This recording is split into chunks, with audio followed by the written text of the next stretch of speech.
DJ বাপি presentation.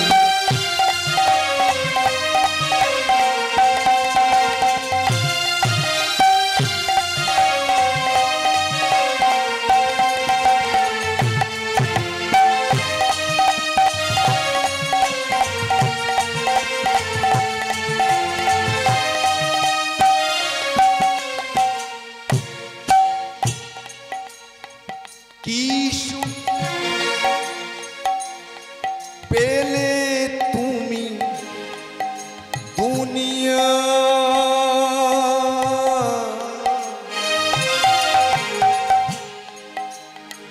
দুঃখের আগুনে পুড়ে হলে বলো কি সুখ পেলে তুমি দুনিয়া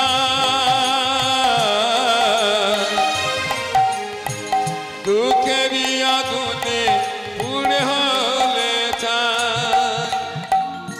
ওমা আজকে যারা হরিনাম সংকীর্তন শুনছেন, দুনিয়া কাকে বলে? আমি পদের মধ্যে বললাম কি সুখ পেলে তুমি দুনিয়ায়। দুনিয়া কাকে বলে? দেখবেন হাটে বাজারে মাঠে ঘাটে বাড়িতে আমরা কথায় কথায় বলি দুনিয়া। আরে ভাই, দুনিয়া কাকে বলে জেনে রাখুন। দুই নিয়ে আ, তার নাম হচ্ছে দুনিয়া। ও বাবা, দুইটা কি? সকালবেলা ঘুম থেকে ওঠার পর থেকে আর রাতে শুতে যাওয়া পর্যন্ত প্রতিটা বিষয়বস্তুর মধ্যে কিন্তু দুই আছে। যেমন পুরুষ প্রকৃতি, গাছপালা, কীট পতঙ্গ, নদ নদী, জোয়ার ভাটা, সকাল সন্ধ্যা, দিন রাত্রি, ছেলে মেয়ে ইত্যাদি ইত্যাদি অজস্র। এবার শুনুন, এই পুরুষ যদি আমার পিতা হয়, ওই প্রকৃতি হলেন আমার মাতা। যদি শুধুমাত্র এই পুরুষ থাকতো, প্রকৃতি না থাকতো। আবার ঘুরিয়ে বলি, যদি শুধুমাত্র ওই প্রকৃতি থাকতো, পুরুষ না থাকতো, আপনি কি পৃথিবীর আলো দেখতে পেতেন? তাই দুই নিয়ে আ, তার নাম হচ্ছে দুনিয়া। তবে দুনিয়া হচ্ছে একটা শব্দ। এই শব্দের ভিতরে তিনটি অক্ষর আছে, দু নি আ।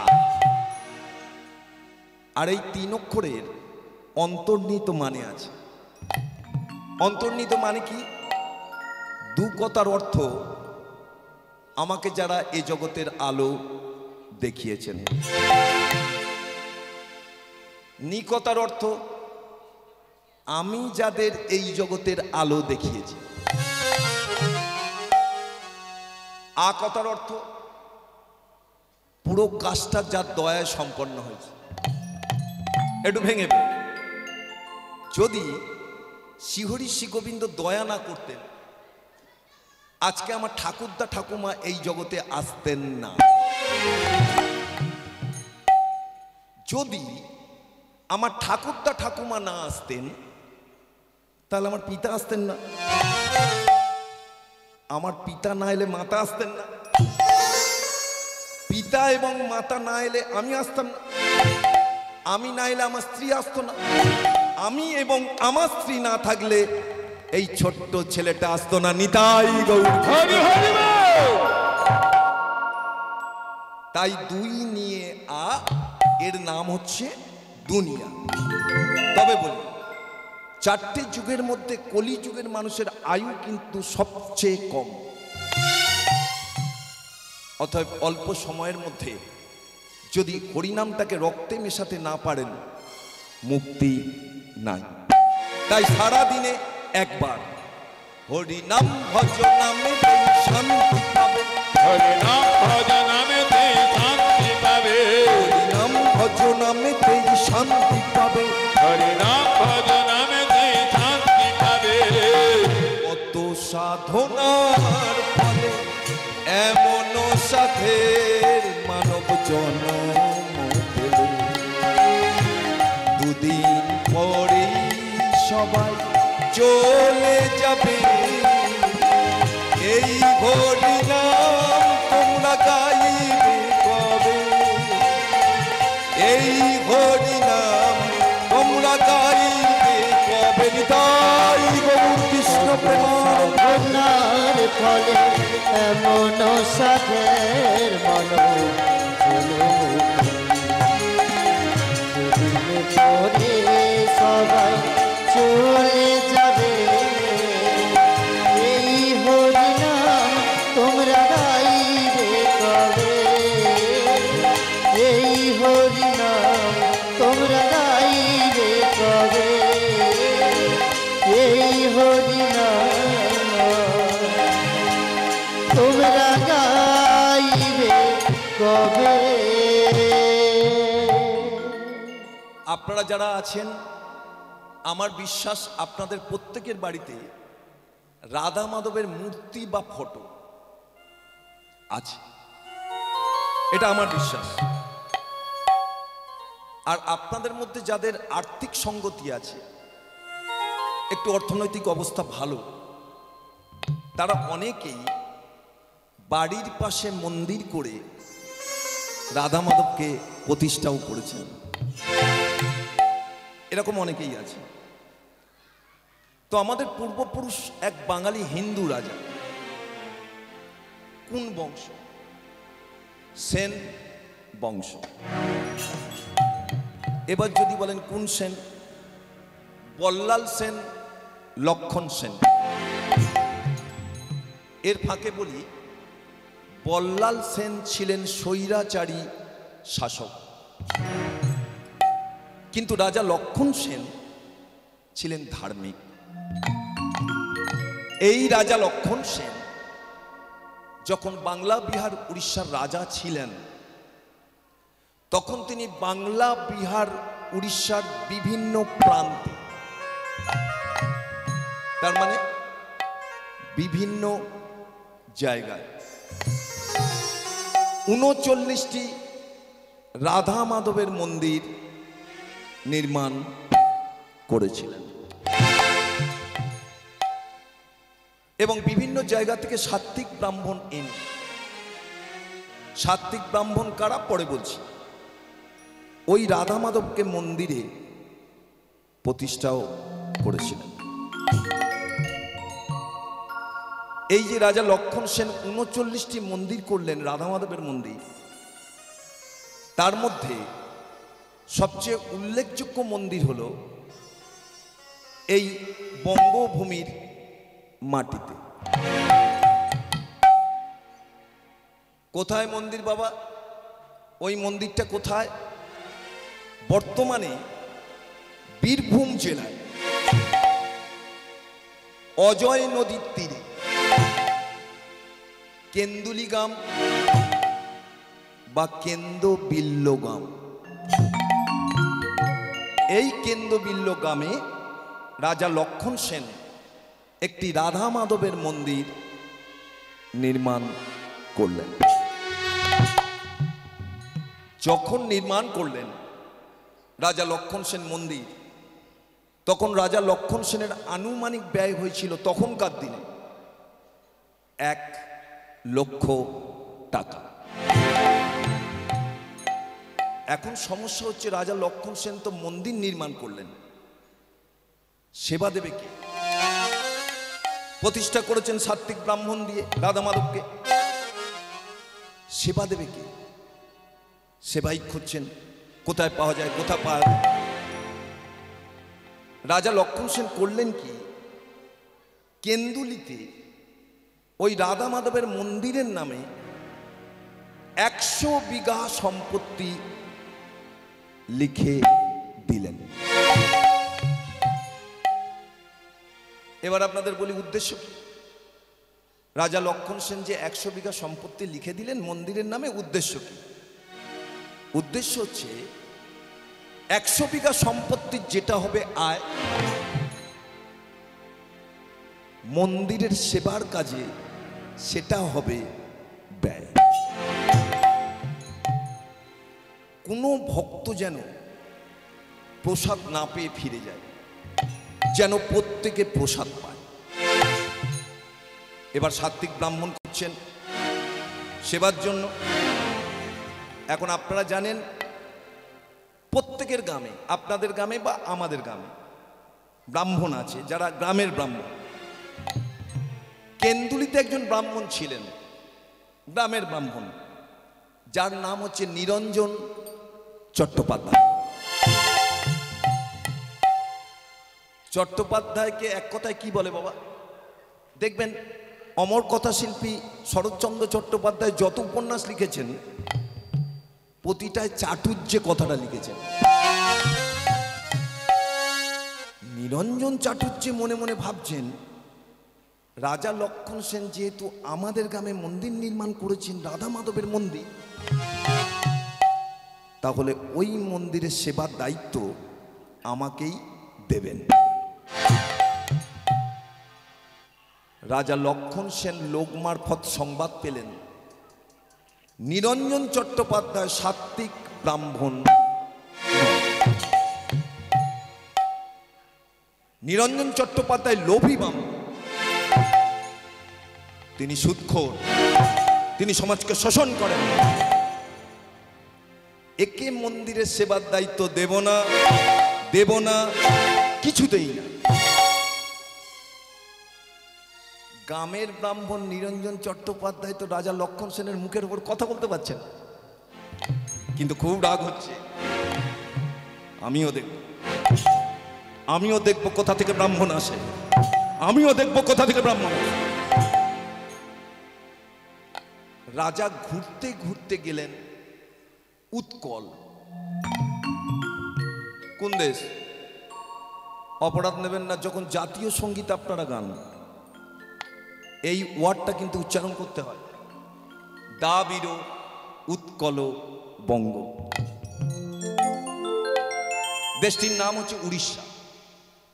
উড়িষ্যায় গিয়ে এক ব্রাহ্মণ দম্পতিকে নিয়ে এলেন, যারা পরম সাত্ত্বিক নিষ্কাম ব্রাহ্মণ, যাদের নাম ভোজদেব, যার স্ত্রীর নাম বামা দেবী। এরা স্বামী স্ত্রী রাজা লক্ষণ সেনের অনুরোধে কেন্দুলিতে এসে রাধা মাধবের সেবার দায়িত্ব নিলেন। যে লীলাটি আস্বাদন করছেন, লীলাটি হচ্ছে বঙ্গভূমির লীলা। লীলাটির নাম জয়দেব পদ্মাবতী। এই ভোজদেব এবং মামাদেবী পরের দিন সকালবেলা স্নান করে রাধা মাধবের দিকে তাকিয়ে আছেন। ভোর হয়েছে, নিজেরা শুদ্ধ হয়েছেন, রাধা মাধবের দিকে তাকিয়ে আছেন যে রাধা মাধব, আজকে আমরা সেবা করতে এসেছি, তুমি আমাদের এমন শক্তি দিও যেন তোমার চরণ সেবা করতে পারি। জাগো মোহন পিতাম, জাগো জাগো মোহন পিতাম, জাগো রজনী পোহায় যেন চরণ কমল মেলো, জাগো মোহন পিতাম। জাগরে জাগরে জাগ জাগ নবমন্ত্রে প্রভাত সূর্যের গম্ভীর মন্ত্রে, জাগরে জাগরে জাগরে জাগরে জাগরে জাগ জাগ, জাগরে জাগরে জাগ জাগ নবমন্ত্রে প্রভাত সূর্যের গম্ভীর মন্ত্রে, জাগরে জাগরে জাগরে জাগরে জাগরে জাগ জাগ। তিমির বিদার পরে এসো হে জ্যোতির্ময়, দূর কর মূঢ় গ্লানি, কর দূর সংশয়।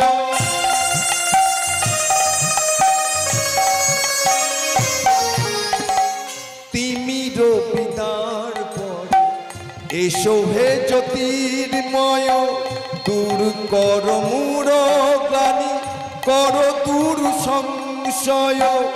অমানিসা ভান্তি কর সংশান্তি, জাগো মোহন পিতাম, জাগো রজনী প্রভাই যেন চরণ কমল মেলো জাগো মোহন পীতাম। জাগরে জাগরে জাগ জাগ নবমন্ত্রে প্রভাত সূর্যের গম্ভীর মন্ত্রে জাগরে জাগরে জাগরে জাগরে জাগরে জাগ জাগরে জাগরে জাগ জাগ নবমন্ত্রে প্রভাত সূর্যের গম্ভীর মন্ত্রে জাগরে জাগরে জাগরে জাগরে জাগরে জাগ আকাশে বাতাসে শোন মুক্তির বন্ধন, কিসেরি দ্বিধায় আছি কিসেরি কন্দন।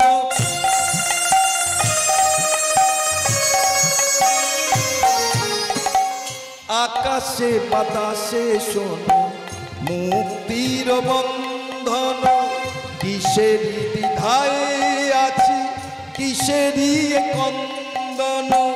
দুঃখ প্রেম জন কর ভয় ভঞ্জন জাগো মোহন পীতাম জাগো রজনী প্রভায় যেন চরণ কমল মেলো জাগো মোহন পীতাম। জাগরে জাগরে জাগ জাগ নবমন্ত্রে প্রভাত সূর্যের গম্ভীর মন্ত্রে জাগরে জাগরে জাগরে জাগরে জাগরে জাগ জাগরে জাগরে জাগ জাগ নবমন্ত্রে প্রভাত সূর্যের গম্ভীর মন্ত্রে জাগরে জাগরে জাগরে জাগরে জাগরে জাগ জাগো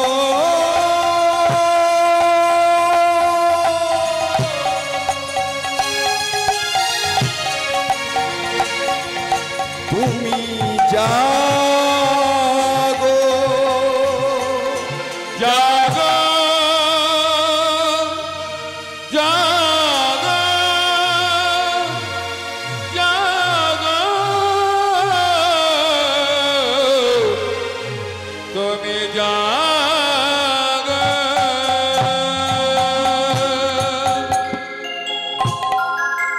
ভোজদেব মামাদেবী রাধা মাধবকে সেবা দেন, ভক্তদের প্রসাদ বিতরণ করেন, অবশিষ্ট যা থাকে স্বামী স্ত্রী ভক্ষণ করেন। একদিন গ্রামের ব্রাহ্মণ নিরঞ্জন চট্টোপাধ্যায় মন্দিরের সামনে এসে উঁকি মেরে দেখছে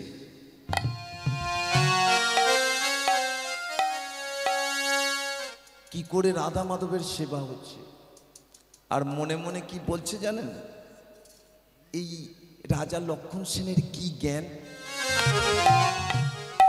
এই গ্রামে আমার মতো একজন ভদ্র ব্রাহ্মণ থাকতে আর রাজা লক্ষণ সেন উড়িষ্যা থেকে উড়ে বাউনকে ছেড়ে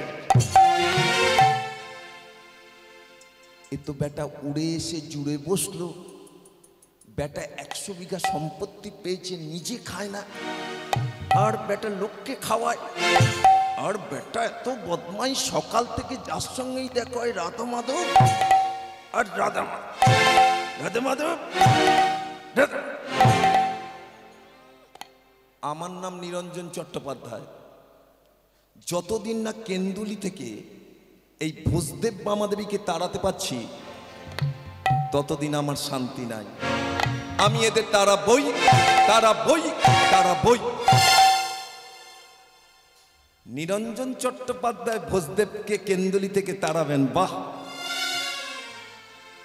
নিরঞ্জন চট্টোপাধ্যায় কি মনে করেন কেন্দ্রবিল্ল গ্রামটাকে নিরঞ্জন চট্টোপাধ্যায়ের বাবা,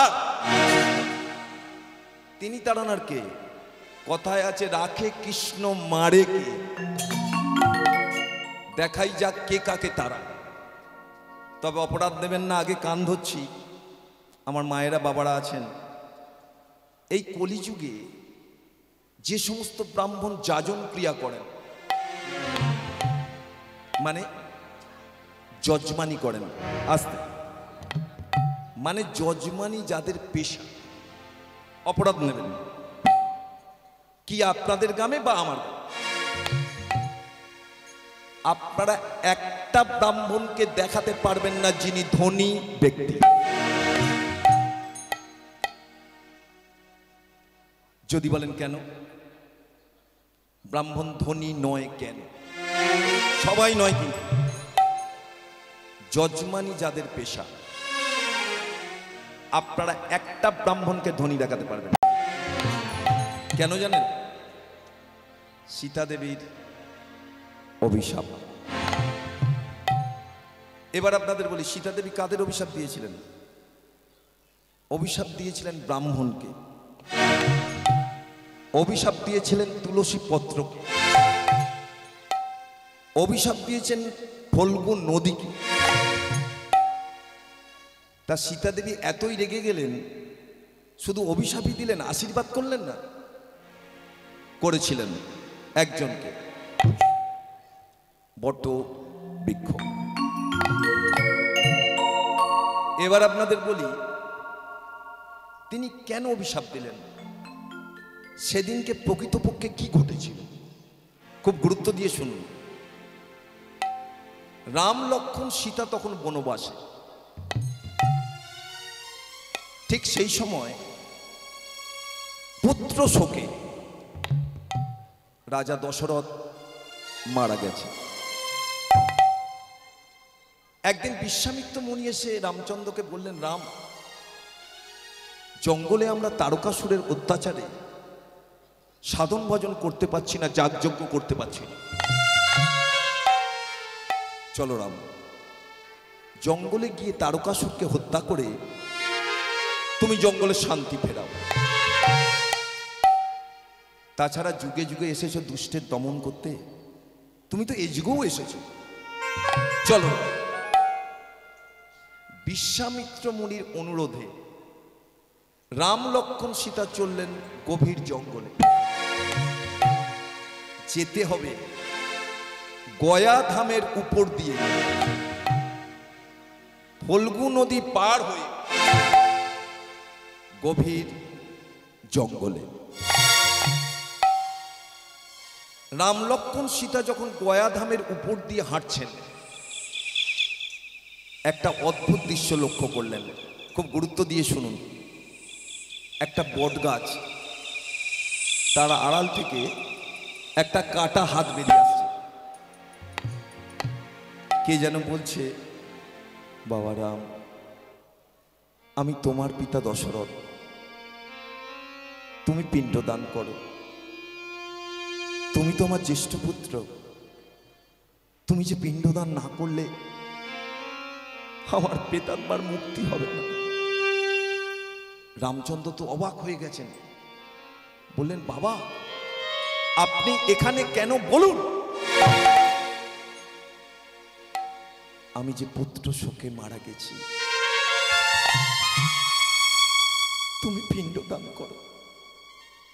রামচন্দ্র বললেন, বাবা আমি তো আপনার পিণ্ডদান করতে পারবো না, কারণ আমি তো বিশ্বামিত্র মুনিকে কথা দিয়েছি আমি জঙ্গলে গিয়ে তারকাসুরকে হত্যা করব,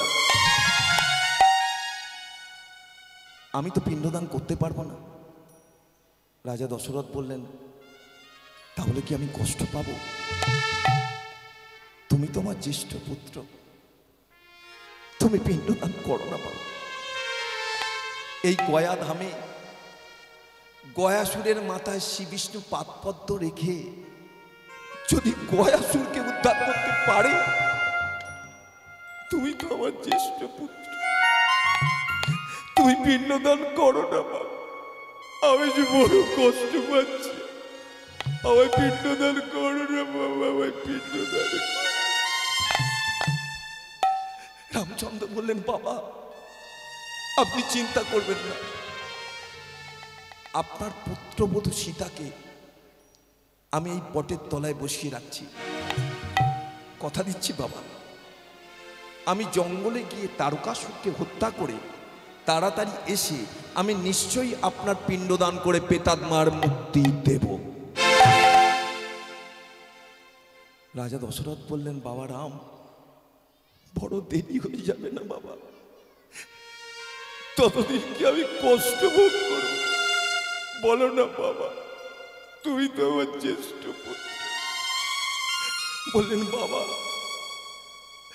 আমি যে প্রতিশ্রুতিবদ্ধ, আমি যে বিশ্বামিত্র মুনিকে কথা দিয়েছি বাবা, আমাকে আপনি ক্ষমা করুন বাবা, আমি পিণ্ডদান করব বাবা। আমি আগে তারকাসুরকে হত্যা করে আসি। সীতাদেবীকে বটবৃক্ষের তলায় বসিয়ে রাম লক্ষ্মণ বিশ্বামিত্র মুনি চললেন ফল্গু নদী পার হয়ে গভীর জঙ্গলে। সীতামা বটবৃক্ষের তলায় বসে আছেন। এমন সময় রাজা দশরথ বললেন, সীতামা, তুমি তো আমার পুত্রবধূ,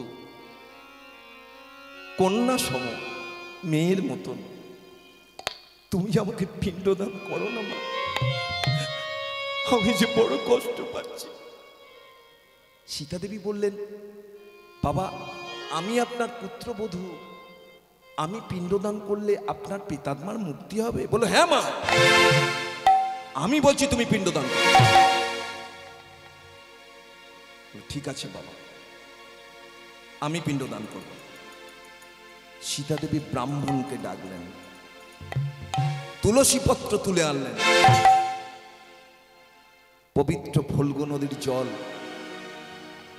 ব্রাহ্মণ হাতে দিয়ে মন্ত্র পাঠ করালেন।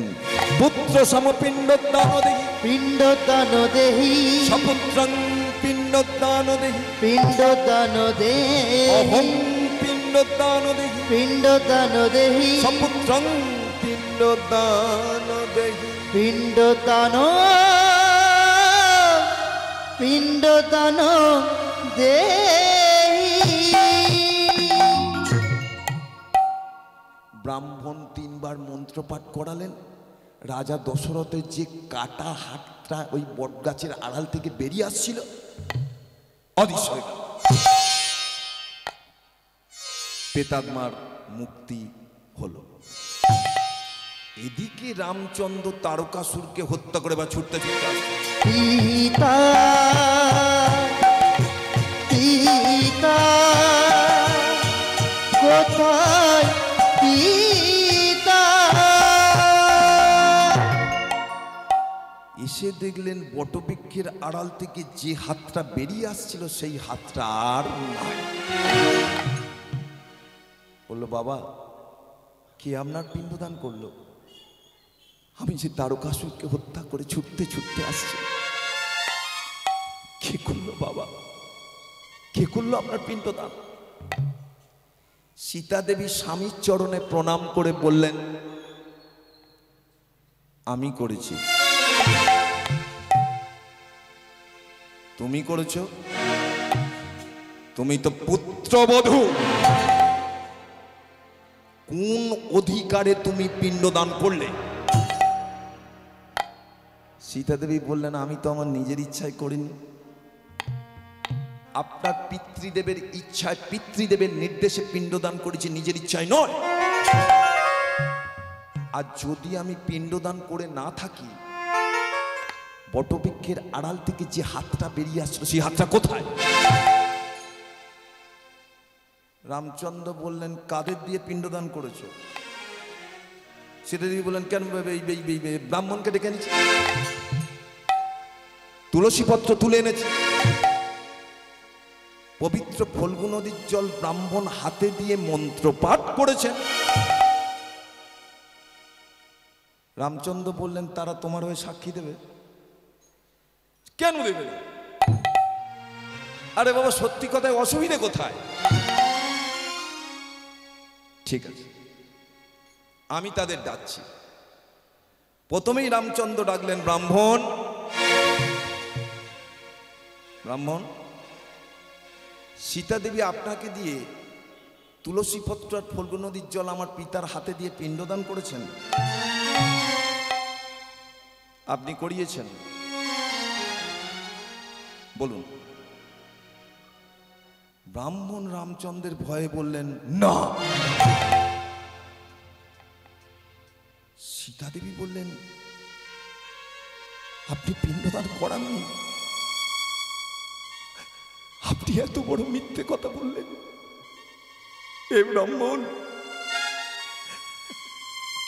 আমি আমার স্বামীর কাছে মিথ্যেবাদী হয়ে যাচ্ছি।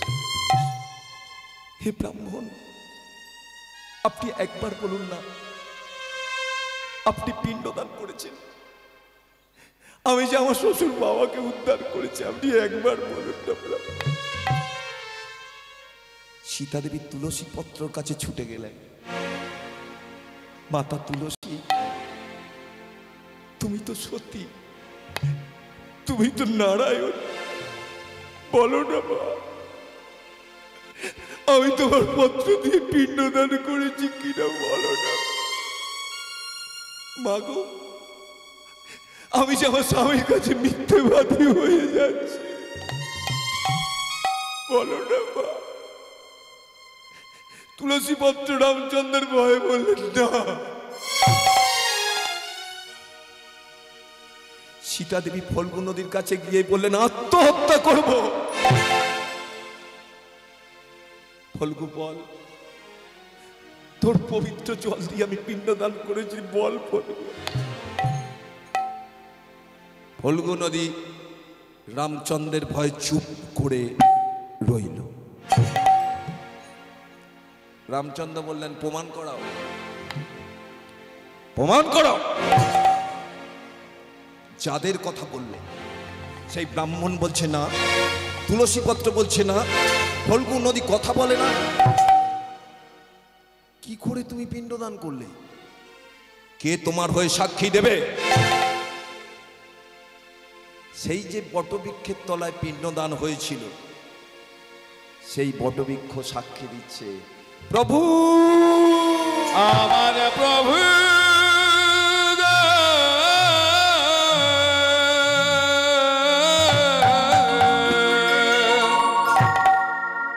কে কে? প্রভু, আমি বটবৃক্ষ। প্রভু, আপনি সীতামাকে অকারণে বকাবকি করছেন। আমি বলছি প্রভু, সীতামা মিথ্যে কথা বলেন, সীতামা সত্যি কথা বলছেন।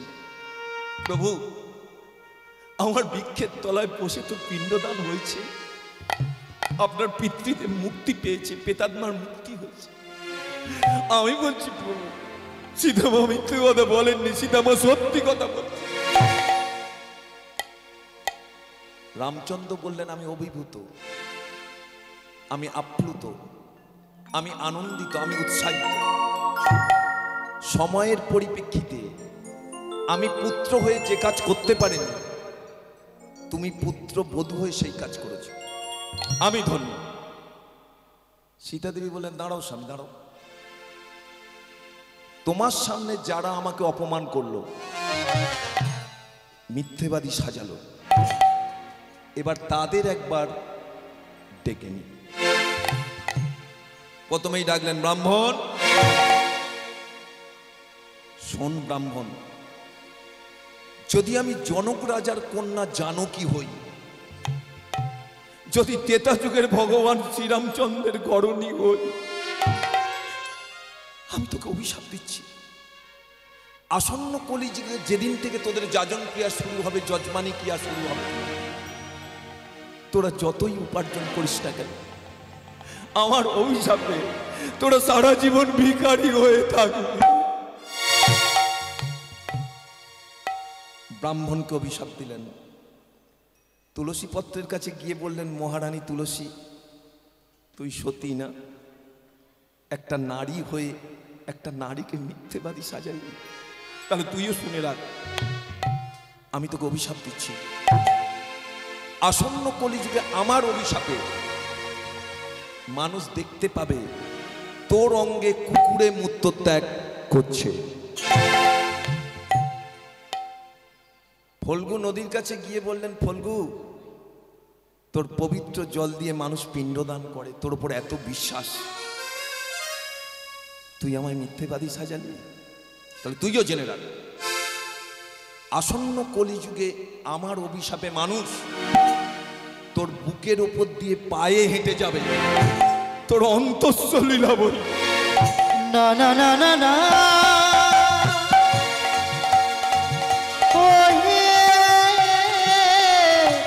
সীতা দেবী মোহন করে অভিশাপ দিও না। তিনজনকে দিলেন অভিশাপ। এবার ডাকলেন, ওরে বট, তুই আমার সম্মান বাঁচিয়েছিস, তুই যে আমার ধর্ম রক্ষা করেছিস, তোকে আশীর্বাদ করছি, আজ থেকে তোর নাম দিলাম অক্ষয় বট। সবচেয়ে বেশি পরমায়ু আমি তোর করে দিলাম। শুধু তাই নয়, কলিযুগের মানুষ তোকে মনে রাখবে কেন জানিস? যখনই তোর তলায় বসবে তাদের শরীরটা সুশীতল হয়ে যাবে। তোর নাম দিলাম অক্ষয় বট, সবচেয়ে বেশি পরমায়ু আমি তোর করে দিলাম।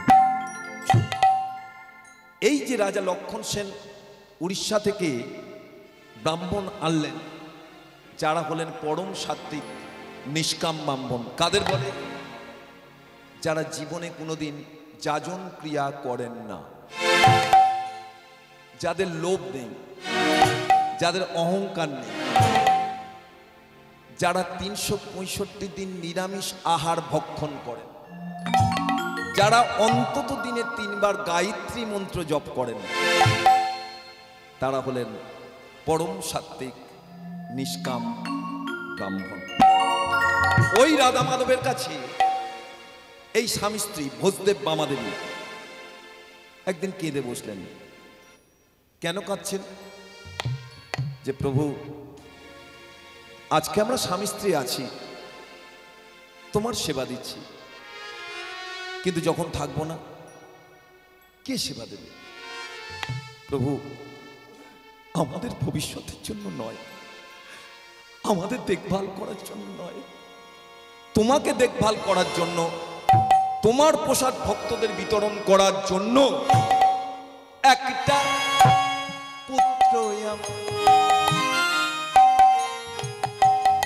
দাও হে প্রভু, তোমার সেবার করে একটা পুত্র আমায় দাও হে প্রভু, তোমার সেবার তরে।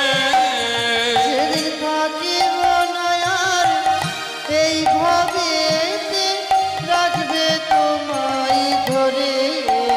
যেদিন থাকব না এইভাবে রাখবে তোমায় ধরে। একটা পুত্র আমায় দাও হে প্রভু, তোমার সেবার করে একটা পুত্র আমায় দাও হে প্রভু, তোমার সেবার তরে। এখানে যারা আমার মা বাবা আছেন, যারা লীলাটা মনোযোগ দিয়ে শুনছেন, শুনুন। ভোজদেব বামাদেবী রাধা মাধবের কাছে কি চাইলেন? একটা পুত্র চাইলেন, তাই তো? ওমা, পুত্র মানে ছেলে, পুত্রী মানে মেয়ে। আচ্ছা, ওনারা ছেলে চাইলেন, মেয়ে কেন চাইলেন না? তাহলে কি ছেলে মেয়ে আলাদা? অপরাধ নেবেন না। আমরা সব সময় সমাজের বুকে দাঁড়িয়ে কি বলি জানেন? ছেলেও যা, মেয়েও তাই, বলি না মায়েরা? শুধু তাই না, আমরা যখন বিবাহিত জীবনে পা দিই, পরবর্তী সময়ে প্রাকৃতিক নিয়মে স্ত্রী যখন সন্তান সম্ভবা হয়, এই ঠাকুমা, দিদিমা, দাদুরা জিজ্ঞাসা করেন, কিরে কি চাইছিস? আমরা সবার সামনে দাঁড়িয়ে কি বলি জানেন? আরে বাবা, ছেলে হলেও হবে, মেয়ে হলেও হবে, তবে সুস্থ হলেই হবে, তাই তো মায়েরা? কিন্তু সবাই চলে গেলে আড়ালে কি বলি জানেন? একটা ছেলে হলে খুব ভালো হয়। এবার আপনাদের বলি, পুত্র কথার অর্থ কি? পুত্র, পু মানে নরক, ত্র মানে ত্রাণ। যে বাবা মাকে নরকে ত্রাণ দিতে পারে তার নাম হচ্ছে পুত্র। লোকের সামনে বলছি ছেলে যা, মেয়েও তাই। আর নরকে শুধু ছেলেটা ত্রাণ দিতে পারে, মেয়েটা পারে না। যদি ছেলে পারে, জানবেন মেয়েও পারে। কিন্তু সমস্যা আছে, তথ্যটা গুরুচরণ আশ্রয় করে শুনুন। সমস্যাটা কি? একটা ছেলের জীবন কিন্তু স্থায়ী, একটা মেয়ের জীবন কিন্তু স্থায়ী নয়।